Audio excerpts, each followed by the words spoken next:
Berikut cerita dramanya. Suamiku selingkuh dengan ibu tiriku yang masih muda. Aku, Rina, seorang wanita berusia 28 tahun yang sudah menikah dengan Andi selama 5 tahun. Pernikahan kami awalnya bahagia, meskipun belum dikaruniai anak. Aku selalu berusaha menjadi istri yang baik, meski terkadang pekerjaan membuatku sibuk. Ayahku menikah lagi setelah ibuku meninggal 5 tahun lalu. Ibu tiriku, Siska, adalah wanita cantik berusia 32 tahun, hanya 4 tahun lebih tua dariku. Aku berusaha menerimanya sebagai bagian dari keluarga, meski sejak awal aku merasa ada sesuatu yang aneh dalam dirinya. Ia terlalu perhatian pada penampilannya, sering menggoda pria, termasuk suamiku. Namun, aku selalu berpikir positif. Sampai suatu hari, aku menemukan sesuatu yang menghancurkan duniaku. Semua bermula ketika aku mulai curiga dengan perubahan sikap Andi. Dia sering pulang larut malam, lebih sering melihat ponselnya dan tersenyum sendiri, serta semakin dingin kepadaku. Aku mencoba mengabaikannya, berpikir mungkin hanya stres pekerjaan.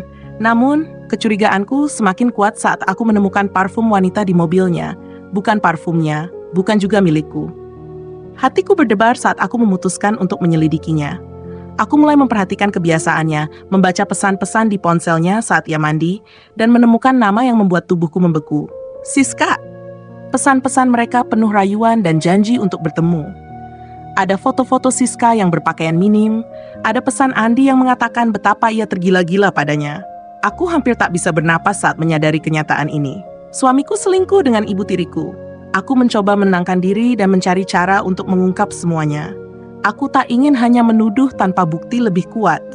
Akhirnya, aku memutuskan untuk mengikuti mereka. Suatu malam, Andi memberitahuku bahwa ia harus bekerja lembur.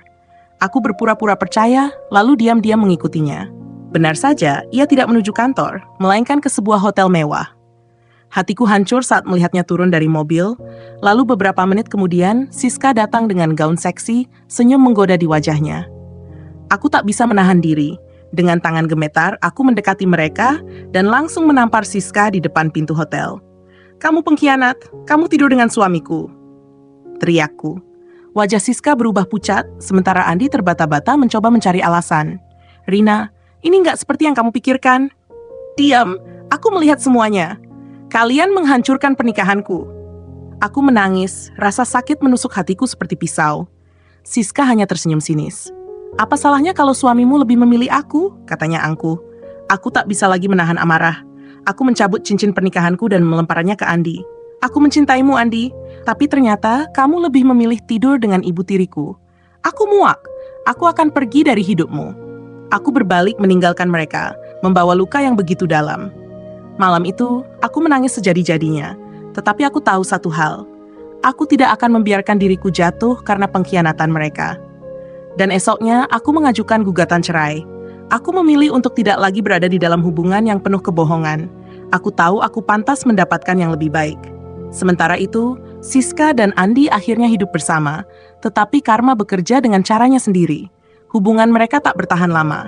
Andi akhirnya menyadari bahwa Siska hanya menginginkan hartanya. Dan ketika ia bangkrut, Siska meninggalkannya begitu saja. Sedangkan aku membangun kembali hidupku, menjadi wanita yang lebih kuat, dan menemukan kebahagiaan yang sesungguhnya tanpa mereka. Berikut lanjutan ceritanya. Suamiku selingkuh dengan ibu tiriku yang masih muda. Setelah aku menggugat cerai, hidupku perlahan mulai membaik. Aku fokus pada pekerjaanku dan mencoba melupakan luka yang ditinggalkan oleh Andi dan Siska. Awalnya berat, tapi aku sadar menangisi pengkhianatan mereka tidak akan membuat hidupku lebih baik. Perceraian kami berjalan lancar karena Andi tahu dia bersalah dan tidak banyak menuntut. Dia bahkan mencoba meminta maaf padaku beberapa kali, tetapi aku sudah menutup hatiku untuknya. Aku sudah cukup hancur, dan aku tidak akan membiarkan diriku jatuh ke lubang yang sama. Sementara itu, hubungan Andi dan Siska tidak berjalan seperti yang mereka bayangkan. Setelah menikah dengannya, Andi mengalami kesulitan finansial. Bisnis yang selama ini kami bangun bersama mulai merosot, terutama karena aku tidak lagi berada di dalamnya. Dia tidak punya cukup pengalaman untuk mengelola semuanya. Dan Siska? Dia hanya menikmati uangnya tanpa peduli bagaimana bisnis itu dijalankan. Suatu hari, aku mendengar kabar bahwa Andi jatuh bangkrut. Aku tidak terkejut. Dia bukan tipe pria yang bisa bertahan dalam kesulitan, apalagi dengan seorang wanita seperti Siska di sisinya. Dan benar saja, saat uangnya habis, Siska menghilang begitu saja, meninggalkan Andi dalam keterpurukannya. Karma bekerja lebih cepat dari yang kuduga. Suatu malam, Andi tiba-tiba menghubungiku. Aku ragu untuk mengangkatnya, tapi rasa penasaran mengalahkan logikaku. "Rina, bisakah kita bicara?"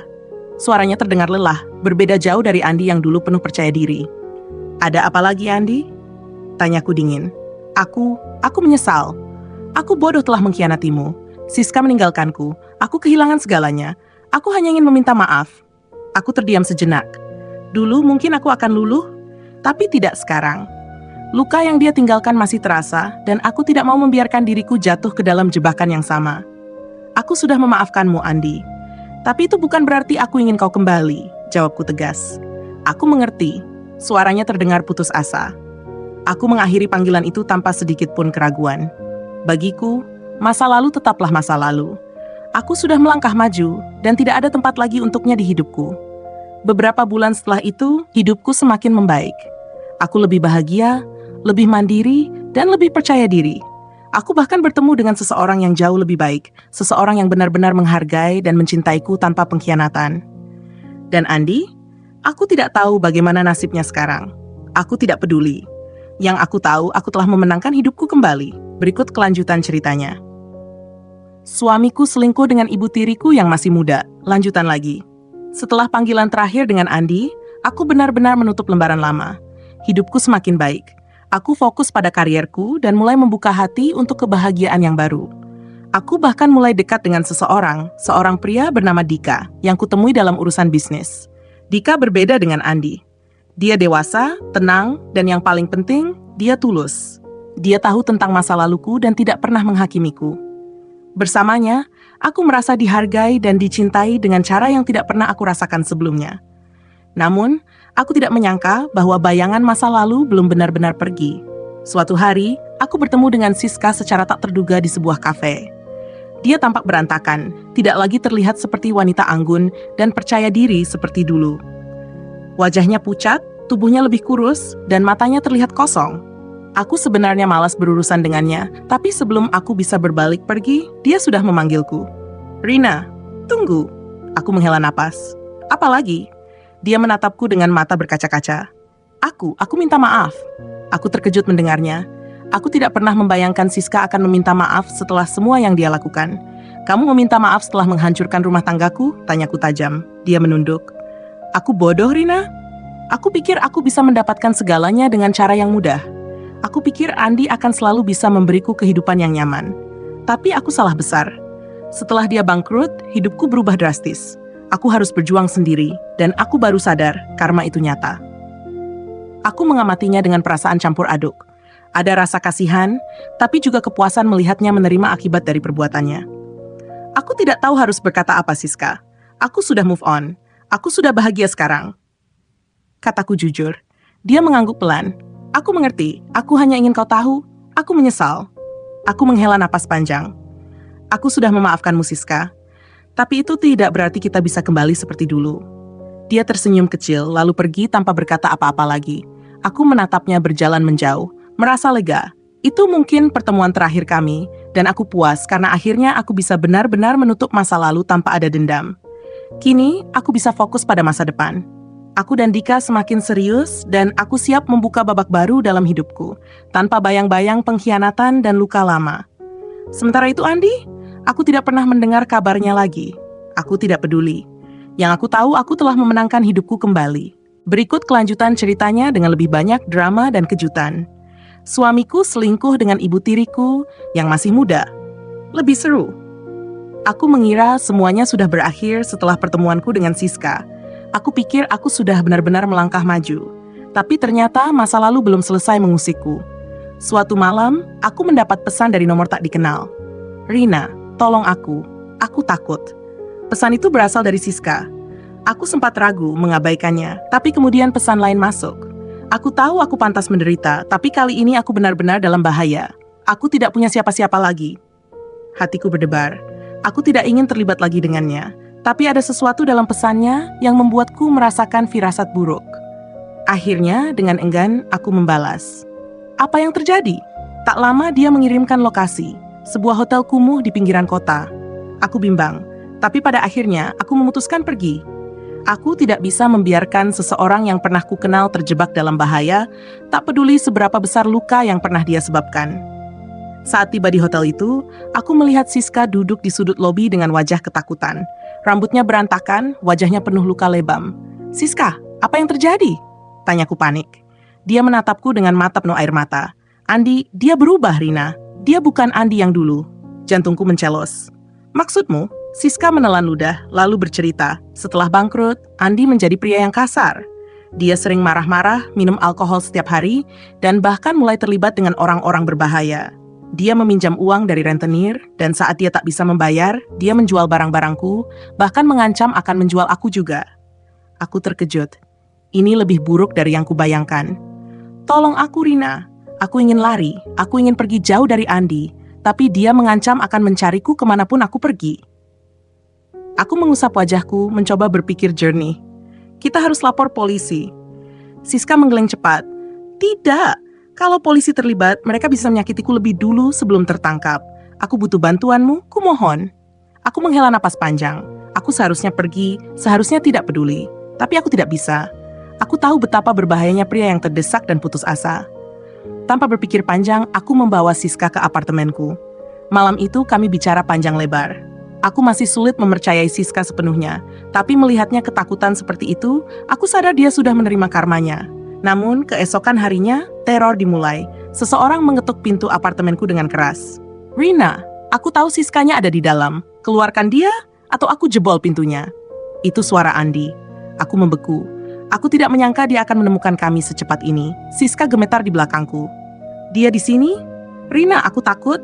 Aku menarik napas dalam dan mencoba tenang. Aku tidak akan membiarkan Andi mengendalikan hidupku lagi. Dengan penuh keberanian, aku menghubungi polisi. "Halo, ada pria yang mengancam di depan apartemen saya. Saya butuh bantuan segera." Andi terus berteriak dan menggedor pintu, tapi aku tetap diam. Beberapa menit kemudian, suara sirene terdengar dari kejauhan.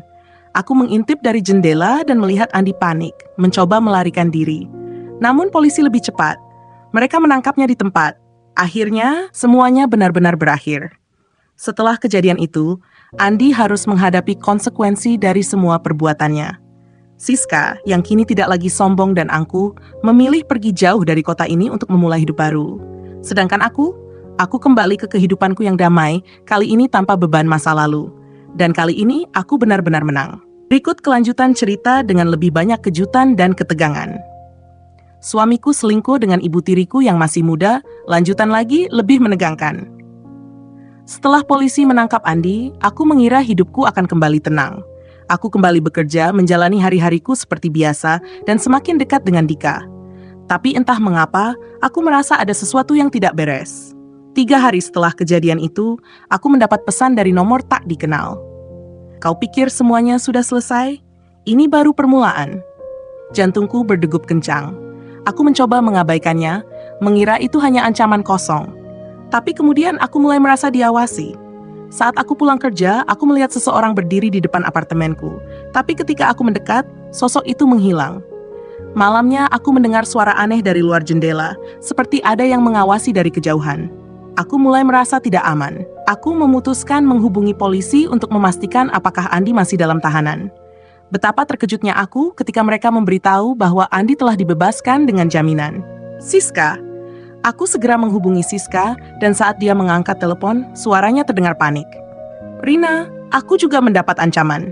Aku takut, aku tidak tahu harus kemana." Aku menemuinya di sebuah motel kecil di pinggiran kota. Dia tampak lebih ketakutan daripada sebelumnya. "Andi bebas, Rina. Aku tidak tahu siapa yang menjamin dia, tapi dia meneleponku tadi malam. Dia bilang dia akan membalas dendam." Aku merasa ada yang janggal. Andi bangkrut, siapa yang punya uang untuk menjaminnya? Siapa yang menjamin dia? Tanyaku curiga. Siska menggeleng. "Aku tidak tahu. Tapi sebelum dia ditangkap, dia pernah menyebut seseorang, namanya Bram." Aku membeku. Bram adalah salah satu rekan bisnis Andi dulu, tapi aku tahu dia lebih dari sekadar pebisnis. Dia punya koneksi dengan dunia hitam. Jika benar Bram yang menjamin Andi, itu artinya dia memiliki rencana besar. Dan aku mungkin target utama mereka. Malam itu, aku dan Siska memutuskan untuk tidak kembali ke rumah masing-masing. Kami menyewa kamar di motel, berharap bisa menyusun rencana. Tapi tengah malam, suara derit pintu membuatku terbangun. Aku mendengar seseorang berjalan di luar kamar. Jantungku berdegup kencang. Aku segera mengguncang Siska agar bangun. Siska, ada orang di luar. Dia menahan napas, matanya membelalak ketakutan. Tiba-tiba suara ketukan keras terdengar. Rina, aku tahu kau di dalam. Itu suara Andi. Siska menutup mulutnya sendiri untuk menahan jeritan. Aku dengan cepat menghubungi polisi, tapi Andi terus menggedor pintu. Aku meraih pisau kecil yang ada di kamar motel dan berdiri di depan pintu. Pergi Andi, polisi akan datang sebentar lagi. Dia tertawa. Polisi? Kau pikir aku bodoh? Aku tidak sendiri, Rina. Aku mengintip dari jendela kecil di pintu. Aku melihat dua pria berdiri di belakangnya. Salah satunya adalah Bram. Aku tahu kami dalam bahaya besar. Dengan cepat, aku menarik Siska ke kamar mandi. Dengar, kita harus keluar dari sini lewat jendela. Siska mengangguk dengan napas memburu. Kami membuka jendela kecil di kamar mandi dan mulai merayap keluar. Baru saja kami turun, suara pintu kamar motel didobrak terdengar nyaring. Andi sudah masuk, bisik Siska panik. Tanpa pikir panjang, kami berlari ke arah jalan raya, berharap bisa menemukan seseorang yang bisa menolong. Tapi saat itu juga, aku mendengar langkah kaki mengejar dari belakang. Aku menoleh. Bram ada di belakang kami. Aku berlari sekuat tenaga, tapi Siska tertinggal. Aku menoleh dan melihat Bram menarik tangannya. Rina, lari, teriaknya. Aku ragu, aku tidak bisa meninggalkan Siska, tapi aku juga tahu kalau aku tertangkap, semuanya akan berakhir. Lalu, suara sirene polisi menggema di kejauhan. Bram langsung melepaskan Siska dan berlari ke arah berlawanan. Aku menarik Siska dan berlari ke arah mobil polisi yang baru saja berhenti. Cepat, tangkap mereka, teriakku. Polisi segera mengejar Bram dan Andi, sementara aku dan Siska diamankan ke dalam mobil. Napasku masih terengah-engah, tubuhku gemetar. Aku tidak percaya kami hampir mati malam ini. Andi dan Bram akhirnya berhasil ditangkap. Kali ini tidak ada lagi jaminan. Polisi menemukan bukti bahwa Andi dan Bram terlibat dalam jaringan kriminal. Mereka akan dipenjara untuk waktu yang lama. Aku menatap Siska yang masih menangis ketakutan di sebelahku. Kita selamat, dia mengangguk pelan. Setelah malam itu, aku tahu satu hal. Aku tidak akan pernah membiarkan masa laluku menghantuiku lagi. Aku akan terus maju, lebih kuat dari sebelumnya. Dan kali ini, tidak ada yang bisa menghancurkan hidupku lagi. Berikut kelanjutan cerita dengan lebih banyak misteri dan ketegangan. Suamiku selingkuh dengan ibu tiriku yang masih muda. Lanjutan lagi semakin mencekam. Setelah malam mengerikan itu, aku pikir segalanya sudah benar-benar berakhir. Andi dan Bram ditangkap. Siska memutuskan pergi keluar kota untuk memulai hidup baru, dan aku akhirnya bisa kembali menjalani hari-hariku tanpa ketakutan. Namun, aku salah besar. Beberapa minggu setelah kejadian itu, aku mulai merasa ada sesuatu yang tidak beres. Suatu malam, saat aku pulang kerja, aku menemukan apartemenku dalam keadaan berantakan. Pintu tidak rusak, tidak ada tanda-tanda pembobolan, tapi semua barangku berhamburan. Seperti ada seseorang yang mencari sesuatu. Jantungku berdegup kencang. Aku segera mengecek barang-barang berhargaku, tapi anehnya tidak ada yang hilang. Laptop, perhiasan, uang, semuanya masih ada. Lalu aku melihat sesuatu di atas meja, sebuah amplop putih. Tanganku gemetar saat membukanya. Di dalamnya ada selembar foto aku dan Siska saat kami melarikan diri dari motel malam itu. Dan di belakangnya ada tulisan tangan yang membuat darahku membeku. Kau pikir ini sudah selesai? Kami masih mengawasimu. Aku langsung merasakan hawa dingin menjalar ke seluruh tubuhku. Siapa yang melakukan ini?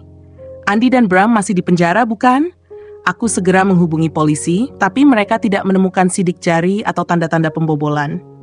Sepertinya ini seseorang yang tahu kode akses apartemen Anda, kata salah satu petugas. Aku langsung merinding. Siapa yang bisa memiliki kode apartemenku selain aku sendiri?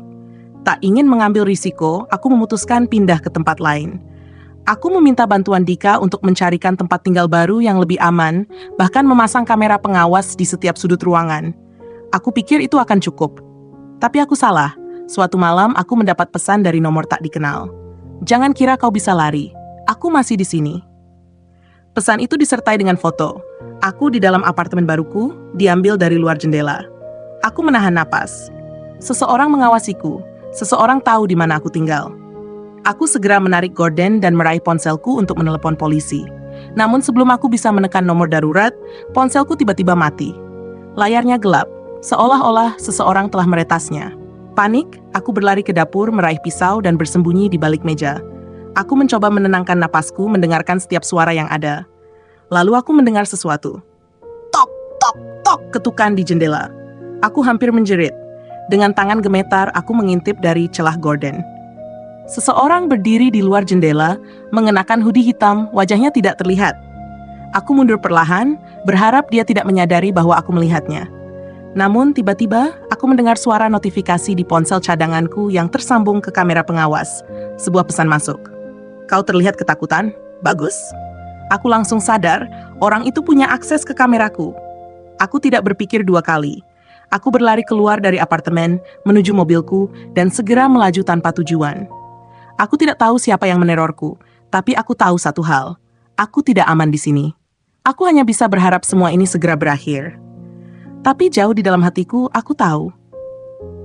Mimpi buruk-buruk ini baru saja dimulai.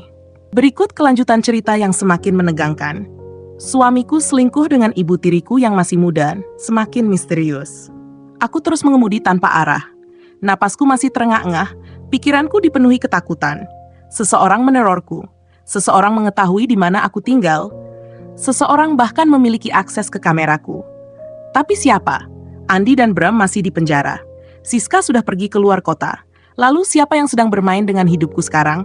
Aku akhirnya berhenti di sebuah minimarket 24 jam. Aku menepi, mencoba menenangkan diri, tapi kemudian ponsel cadanganku kembali berbunyi. Pesan baru. Kenapa kau lari, Rina? Aku hanya ingin bermain. Tanganku gemetar saat membaca pesan itu. Keringat dingin mengalir di pelipisku. Aku menoleh ke kanan dan kiri, mencoba melihat apakah ada seseorang yang mencurigakan di sekitar. Dan saat itu juga, aku melihatnya. Seorang pria mengenakan hoodie hitam berdiri di dekat pom bensin. Hanya beberapa meter dari tempatku berada. Dia tidak bergerak. Tidak mendekat, hanya berdiri di sana, menatap ke arahku. Aku langsung menyalakan mesin mobil dan melaju sekencang mungkin. Aku tidak tahu kemana aku pergi, tapi aku harus pergi jauh dari sini. Lalu aku sadar, aku tidak bisa terus lari. Aku harus melawan. Aku mengambil keputusan, aku akan pergi ke kantor polisi dan melaporkan semua ini. Tapi sebelum itu, aku butuh seseorang yang bisa membantuku. Seseorang yang bisa dipercaya. Dika, aku segera menelepon Dika. Dika, aku butuh bantuanmu, suaraku bergetar. Rina, kamu kenapa? Suaramu terdengar panik. Aku diteror. Seseorang tahu di mana aku tinggal, dia bahkan bisa mengakses kameraku. Aku bisa mendengar Dika mengutuk pelan di ujung telepon. Di mana kamu sekarang? Aku memberitahunya lokasiku, dan tanpa ragu, dia menyuruhku menemuinya di sebuah tempat aman. Aku mengemudi dengan cepat ke lokasi yang dia tentukan, sebuah apartemen miliknya yang jarang dia tempati. Saat aku tiba, Dika sudah menungguku di dalam. Wajahnya tampak serius. Masuk cepat, katanya sambil memeriksa keadaan di luar sebelum mengunci pintu. Aku masuk dan langsung duduk di sofa. Tubuhku masih gemetar. Ceritakan semuanya, kata Dika sambil duduk di depanku. Aku menarik napas dalam dan mulai menjelaskan semuanya, dari kejadian apartemenku yang berantakan, foto misterius, pesan ancaman, hingga pria berhoodie yang mengawasi aku. Dika mendengarkan dengan saksama, lalu berkata, "Aku tidak yakin ini kebetulan, Rina. Sepertinya seseorang memang mengincarmu, dan aku punya firasat buruk tentang siapa yang mungkin terlibat." Aku menatapnya bingung. "Maksudmu?" Dika menghela napas. "Aku pernah dengar nama Bram sebelumnya. Dia bukan sekadar teman bisnis Andi. Dia punya koneksi dengan orang-orang yang berbahaya. Meskipun dia di penjara sekarang, itu bukan berarti dia tidak bisa berbuat apa-apa. Bisa jadi dia punya seseorang di luar sana yang bekerja untuknya." Aku merasakan hawa dingin di tengkukku. "Jadi, kau pikir dia yang mengirim orang itu untuk menerorku?" Dika mengangguk. "Kemungkinan besar." Aku menelan ludah. "Jika itu benar, maka ini jauh lebih berbahaya dari yang aku kira. Jadi, apa yang harus kita lakukan?" Tanyaku pelan. Dika menatapku serius. "Kita tidak bisa hanya menunggu. Kita harus menjebak orang ini." Aku membelalakan mata. "Menjebak?" Dika mengangguk. "Kita pasang jebakan. Aku punya seorang teman yang ahli dalam keamanan digital. Kita bisa memasang umpan dengan kamera pengawas palsu dan memancing pelakunya keluar. Aku ragu ini berisiko, tapi jika aku terus bersembunyi, aku tidak akan pernah merasa aman." "Baiklah," kataku akhirnya.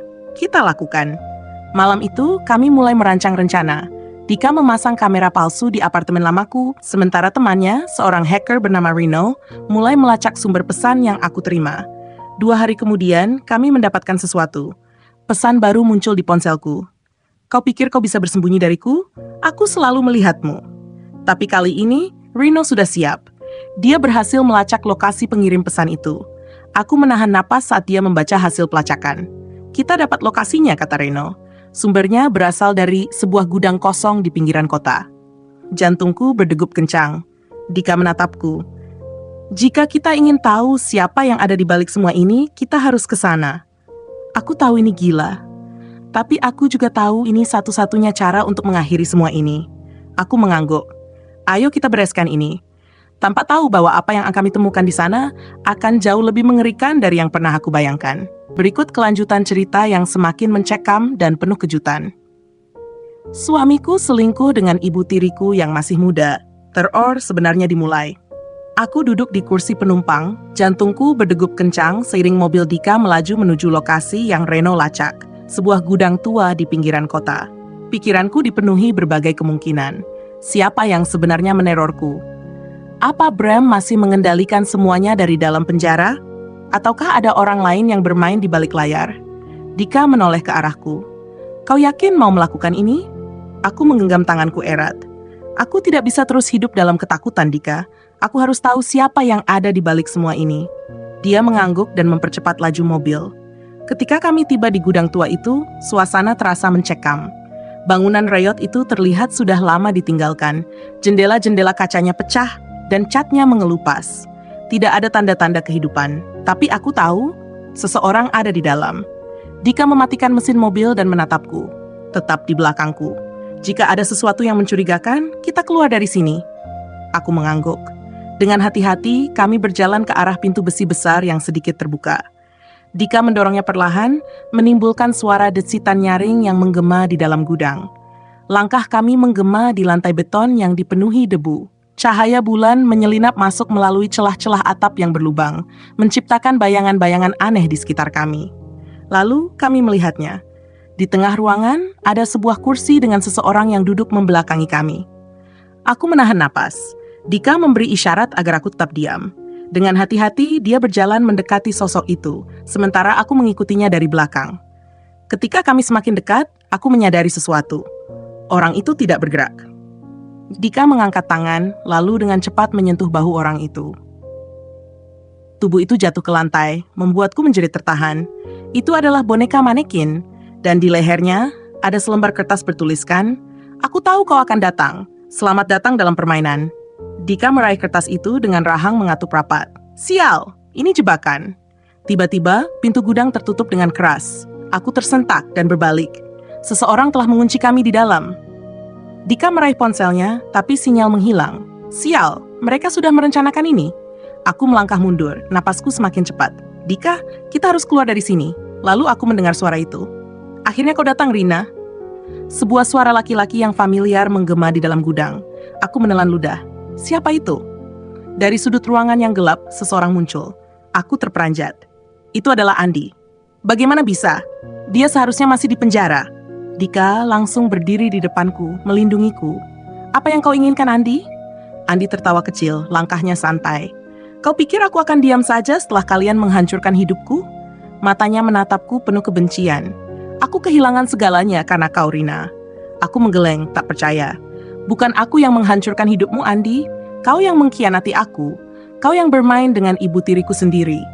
Dia tersenyum miring. Oh, jadi kau pikir ini hanya soal perselingkuhan? Dia melangkah lebih dekat. Kau tidak tahu apa-apa. Aku menegang. Apa maksudmu? Andi menatapku tajam. Apa kau tidak penasaran? Kenapa Siska begitu mudah berpaling dariku? Kenapa dia tiba-tiba berubah? Aku mengerutkan kening. Siska? Apa hubungannya dengannya? Andi tersenyum licik. Dia bukan hanya selingkuhanku, Rina. Dia adalah bagian dari rencana ini. Aku merasa darahku membeku. Tidak, itu bohong. Siska takut padamu. Dia melarikan diri. Andi tertawa pelan. Oh, dia aktris yang hebat, bukan? Aku menggeleng, menolak percaya. Tidak mungkin. Siska membantuku. Dia juga dalam bahaya. Tiba-tiba aku mendengar suara langkah kaki lain dari belakang Andi. Siska muncul dari kegelapan. Aku menatapnya dengan mata terbelalak. Siska? Apa yang kau lakukan di sini? Dia tersenyum tipis. Maaf, Rina, jantungku seolah berhenti berdetak. Siska berkhianat, aku tidak bisa berkata-kata. Aku ingin berteriak, ingin marah, ingin menangis. Tapi sebelum aku bisa bereaksi, Andi mengeluarkan sesuatu dari balik jaketnya. Sebuah pisau. Aku sudah muak dengan ini, Rina. Katanya dengan suara dingin. Sudah saatnya kita menyelesaikan semuanya. Dika langsung menarikku ke belakangnya. Jangan coba-coba, Andi. Andi tersenyum licik. Oh, aku tidak sendirian. Tiba-tiba dari berbagai sudut gudang, beberapa orang muncul. Semua mengenakan hoodie hitam. Aku sadar, aku dan Dika masuk ke dalam jebakan. Dan kali ini, aku mungkin tidak akan bisa keluar hidup-hidup. Berikut adalah akhir dari cerita yang penuh ketegangan ini. Suamiku selingkuh dengan ibu tiriku yang masih muda mat, penutup dari segalanya. Suasana di dalam gudang itu semakin mencekam.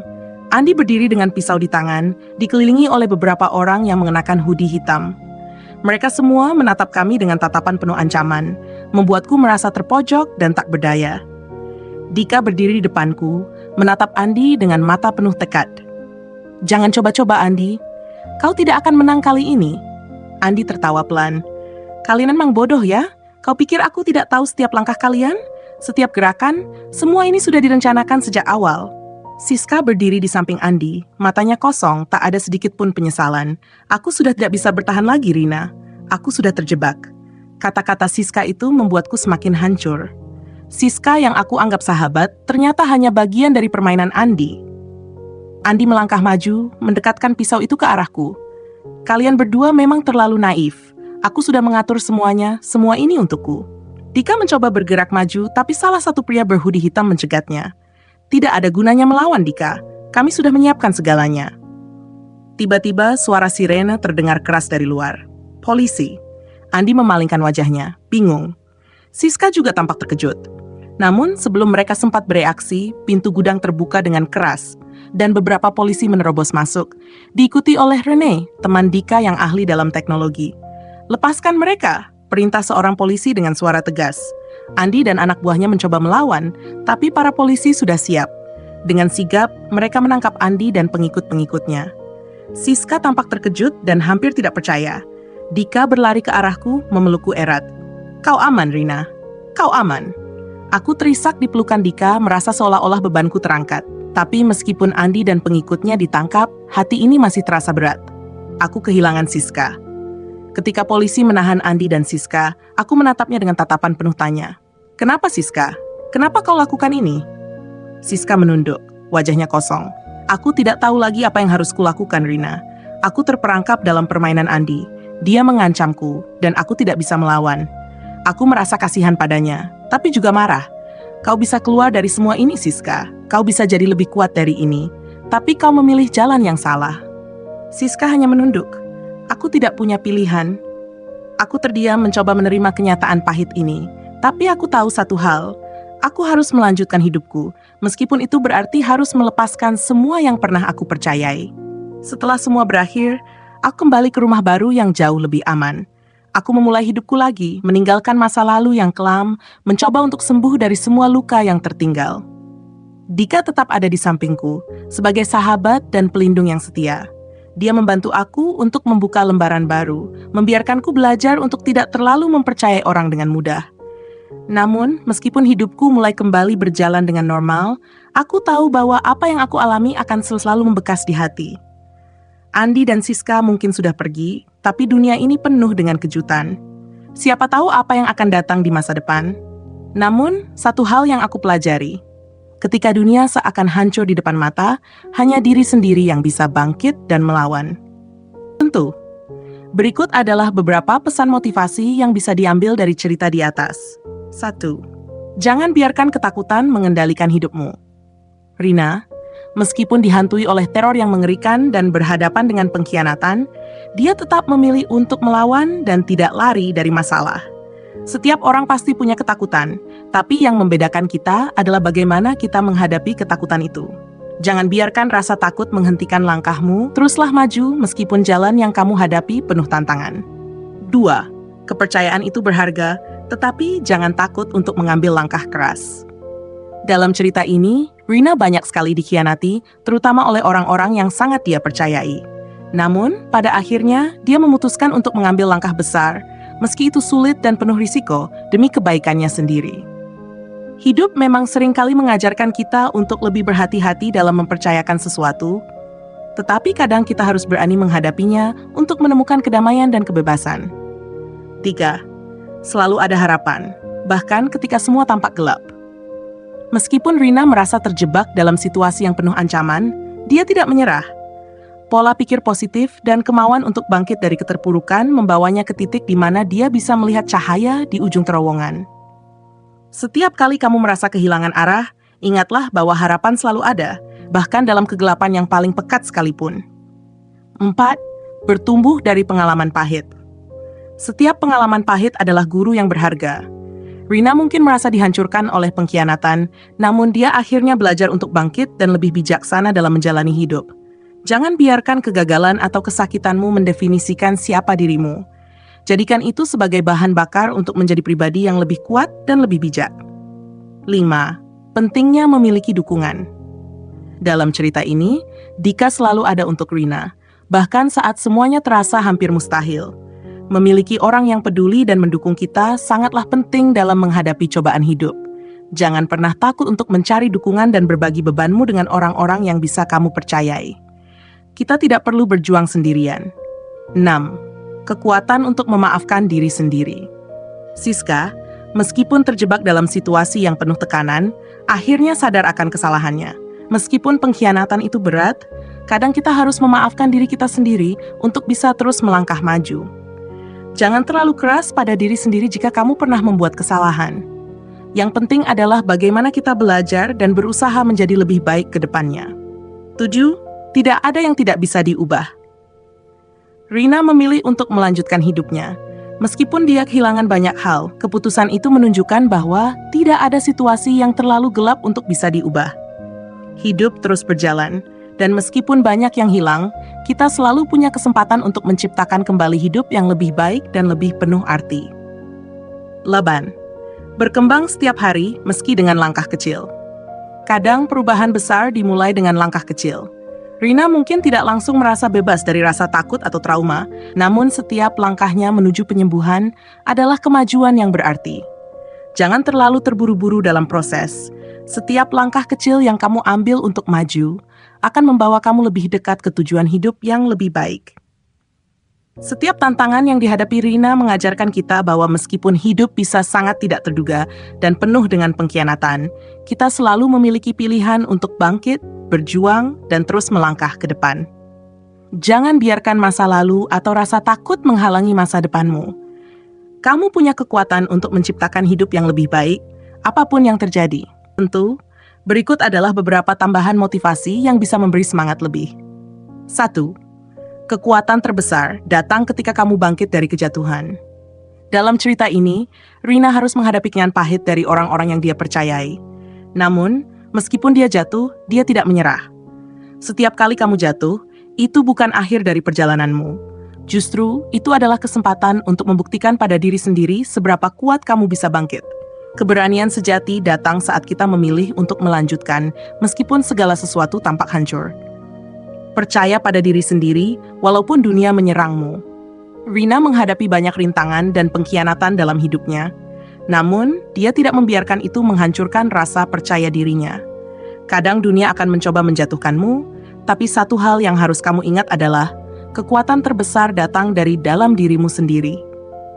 Jangan biarkan apapun meragukan potensimu. 3. Jangan takut mengambil langkah besar. Saat Rina memilih untuk menghadapi teror dan menghadapi masalah secara langsung, itu adalah contoh keberanian yang luar biasa. Terkadang, kita merasa cemas dan takut untuk mengambil langkah besar. Tapi justru dengan langkah besar itulah kita bisa meraih kebebasan dan perubahan yang kita inginkan. Jangan ragu untuk keluar dari zona nyamanmu dan menghadapi tantangan dengan kepala tegak. 4. Keberanian terletak pada pilihan untuk terus berjuang. Ketika semuanya terasa sulit dan tidak ada jalan keluar, keberanian sejati adalah kemampuan untuk terus berjuang. Rina menghadapi banyak ketakutan dan ancaman, tetapi dia memilih untuk melawan ketidakpastian itu dan tidak menyerah. Setiap pilihan untuk bertahan dan berjuang adalah tanda kekuatan sejati dalam dirimu. 5. Tidak ada kejadian yang sia-sia, semua ada habisnya.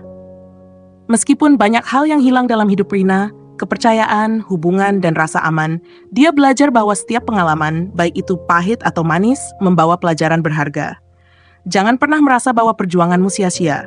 Semua yang kamu alami akan membentuk siapa dirimu dan membawamu menuju versi dirimu yang lebih kuat. Jangan takut untuk mengambil kendali atas hidupmu. Rina mengambil keputusan yang berani untuk tidak hanya menjadi korban dari keadaan, tetapi juga menjadi pengendali nasibnya sendiri. Mengambil kendali atas hidupmu berarti kamu memiliki kekuatan untuk memilih bagaimana menghadapi masalah dan membentuk masa depanmu. Jangan biarkan orang lain atau situasi yang menentukan takdirmu. Kamu yang memegang kendali. Setiap pengalaman membuatmu lebih tangguh. Mungkin Rina merasa terjatuh dan terhancurkan oleh pengkhianatan, tetapi pada akhirnya dia keluar lebih kuat. Setiap kesulitan dan rasa sakit yang kamu alami dalam hidupmu bukanlah akhir dari segalanya, melainkan langkah menuju ketangguhan. Dengan setiap luka, kamu belajar untuk menjadi lebih bijaksana, lebih kuat, dan lebih siap menghadapi apa yang datang berikutnya. Memaafkan bukan untuk orang lain, tapi untuk diri sendiri. Rina mungkin merasa hancur karena pengkhianatan yang dia alami, tetapi salah satu kekuatan terbesar adalah kemampuan untuk memaafkan. Memaafkan bukan berarti melupakan atau membenarkan, tetapi itu adalah cara untuk melepaskan beban emosional dan memberi ruang untuk penyembuhan. Ketika kita memaafkan, kita memberi diri kita kesempatan untuk bebas dan melanjutkan hidup tanpa dihantui oleh masa lalu. Keputusanmu untuk bertahan adalah kemenanganmu. Mungkin dunia tidak selalu memberikan apa yang kita inginkan, tetapi keputusan kita untuk tetap bertahan, terutama di saat-saat terburuk, adalah kemenangan terbesar. Setiap hari kita bangkit, kita memilih untuk melawan, dan itu sudah merupakan kemenangan. Rina telah melalui banyak rintangan, namun dia memutuskan untuk tetap bertahan. Itu adalah kemenangan sejati. Cerita ini mengingatkan kita bahwa kehidupan mungkin tidak selalu adil dan kita akan menghadapi banyak pengkhianatan dan rintangan, tetapi kita selalu memiliki pilihan untuk melawan dan memilih kebahagiaan serta kedamaian dalam hidup kita. Jangan pernah meremehkan kekuatanmu untuk mengubah hidup, meskipun tantangan datang silih berganti. Setiap tantangan adalah kesempatan untuk bertumbuh, dan setiap langkah yang kamu ambil adalah bagian dari perjalanan menuju versi terbaik dirimu.